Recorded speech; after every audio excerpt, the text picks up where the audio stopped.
रख दिए श्वेता। और इतने ही कंकड़ आपको ढेर में से निकालने हैं। इतना ही ढेर बनाइए, बोलिए। 2 3 4।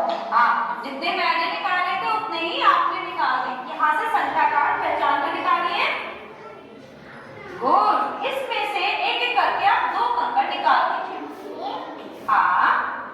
तो आपके पास कितने कंकड़ थे पहले? 4, 2 निकाले तो 2 का कार्ड कीजिए आप। और अब आपके पास कितने बचे? 2 बचे। 2 का कार्ड कीजिए आप। 4 आपके पास कंकड़ थे, 2 कंकड़ इसमें से काम कर दिए तो कितने बचे?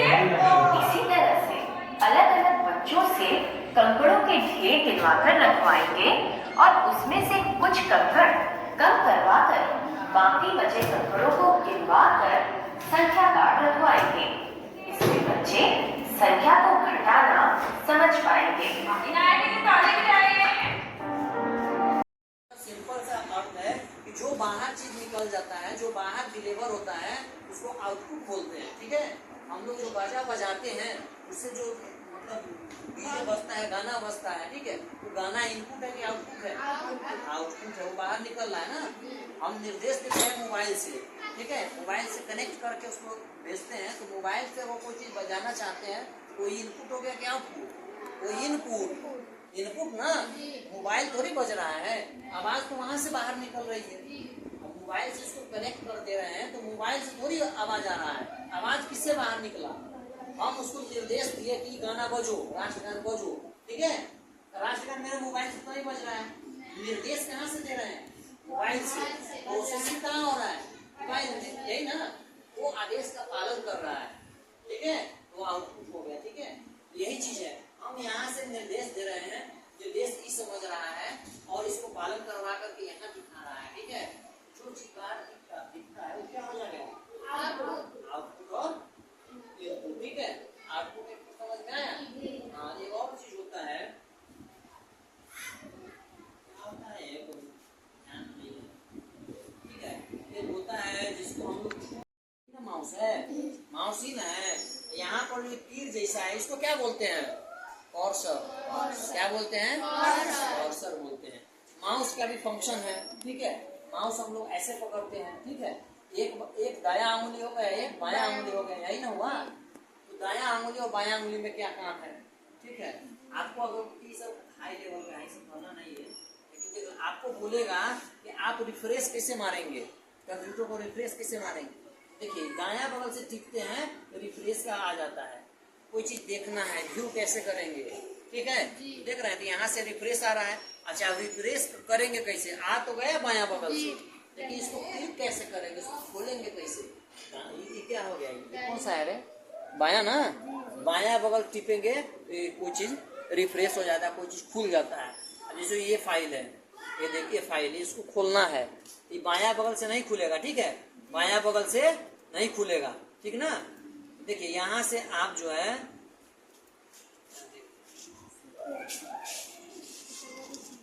देखो यहाँ ओपन आया, अब इसको खोलना होगा तब को बाया बगल ही ओपन करना होगा। ठीक है, वही फाइल खोलने के लिए बाया बगल से ओपन करेंगे। यही सब चीज है।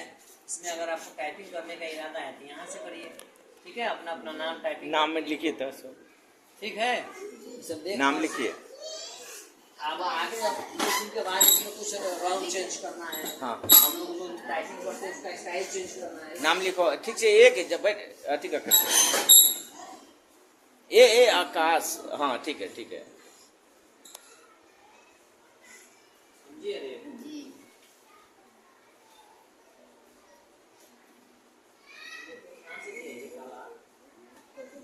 ये नहीं है,